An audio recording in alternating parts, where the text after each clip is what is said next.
നമ്മുടെയൊക്കെ ജീവിതത്തിൻ്റെ ഡ്രൈവിംഗ് സീറ്റിൽ നമ്മൾ തന്നെയാണോ? അല്ലെങ്കിൽ ഫോൺ, അലസത, അല്ലെങ്കിൽ മറ്റെന്തെങ്കിലും കാര്യത്തോടുള്ള അഡീഷൻ, അങ്ങനെ എന്തുമാകാം. എന്നാൽ എന്ന് നമ്മൾ നമ്മുടെ ജീവിതത്തിൻ്റെ ഡ്രൈവിംഗ് സീറ്റിൽ കയറിയിരിക്കുന്നു എന്നുള്ളതാണ് ചോദ്യം. എല്ലാവർക്കും ഒരുപാട് ഐഡിയാസ്, ക്രിയേറ്റിവിറ്റി, ക്യൂരിയോസിറ്റി എല്ലാം ഉണ്ട്. എന്നാൽ ഒന്നും വർക്കാകുന്നില്ല. നിങ്ങൾക്ക് ഒരു ആഗ്രഹം അല്ലെങ്കിൽ സ്വപ്നം ഉണ്ടെങ്കിൽ അത് നടക്കണമെങ്കിൽ അതിൻ്റെ പിറകിൽ ഒരു ക്ഷമയുടെയും പരിശ്രമത്തിൻ്റെയും കഥ ഉണ്ടായിരിക്കണം. നമ്മൾ ആഗ്രഹിക്കുന്നത് നമ്മുടെ കാര്യങ്ങളെല്ലാം വളരെ എളുപ്പത്തിലും വേഗതയിലും അല്ലെങ്കിൽ എല്ലാം വെറുതെ കിട്ടണമെന്നൊക്കെയാണ്. എന്നാൽ ജീവിതത്തിൽ അങ്ങനെ ഒരു സംഭവമില്ല. ഒരു കാര്യവും ഫ്രീ ആയിട്ടോ ഈസി ആയിട്ടോ നമുക്ക് നേടാൻ കഴിയില്ല. എല്ലാത്തിനും അതിൻ്റേതായ വില, പ്രൈസ് ടാഗ് നമ്മൾ നൽകേണ്ടതുണ്ട്. അല്ലെങ്കിൽ അതിൻ്റെ പിറകിൽ ഒരു കഷ്ടപ്പാടുണ്ട്.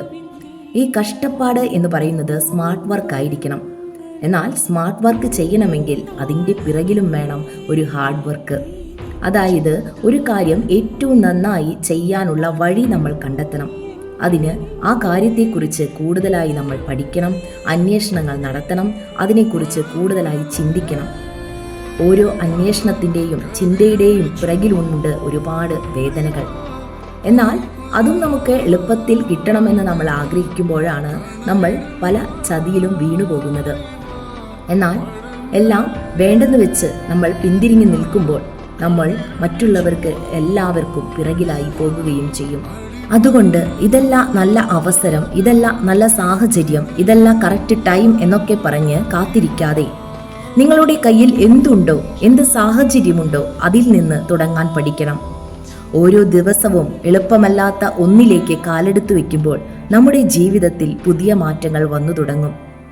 നമ്മുടെ ഉള്ളിലേക്കിറങ്ങി നമ്മുടെ ഉള്ളിലുള്ള കഴിവുകളെ തിരിച്ചറിഞ്ഞ് അതിനെ പുറത്തേക്ക് കൊണ്ടുവരാൻ വേണ്ടി, നമ്മുടെ ആഗ്രഹങ്ങൾ നടക്കുന്നതിന് വേണ്ടി ചെറിയ വേദനയോ കഷ്ടപ്പാടോ സഹിക്കുന്നതിൽ എന്താണ് പ്രശ്നം?